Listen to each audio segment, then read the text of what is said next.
Next, HS2. We heard last night about concerns raised by a group of MPs that the project isn't under control. Today, we've been given access to a protest camp in Wendover where anti-HS2 campaigners have chosen to isolate there during the lockdown to try to protect a woodland.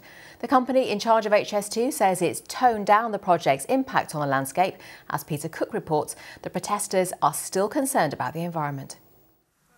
High hopes, but also an understanding this could be home for years to come. This camp near Wendover was set up in February to try to stop HS2 using some of the woodland for the rail line. We're here while HS2 are here, and that's kind of what we always tell people. But the longevity is that we will defend this woodland as long as we can. If they cut this woodland down, there will still be activists and community members and protectors on the ground. We're not just going to let HS2 build here free will. So as long as HS2 are here and they continue in the vein they've been doing, I think you'll find there'll be legal resistance, there'll be on the ground resistance, and there'll be community resistance.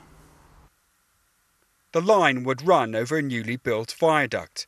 The company say they've toned down its impact on the landscape by using more trees and different steel.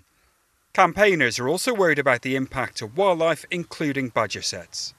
We are holding it to account as they go along, which is causing delays, but also those delays mean that more and more people can come into action. So in a way, the more we can get our protectors to help us to stall it, to hold it back now, the more we can try and use that leverage with how out of control it is, how much it's costing the economy, to try and bring it to account and get it halted. HS2 say it's been setting up new artificial sets and also helping relocate the animals. Those living on site say they'll continue to highlight the environmental impact, creating short-term delays, and they hope a potential rethink of the whole scheme.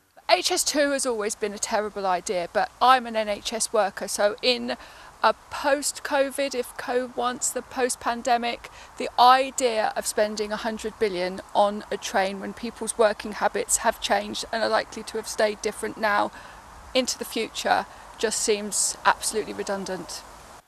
For now, the controversial project remains on track, meaning the campaigners' time here is likely to be limited.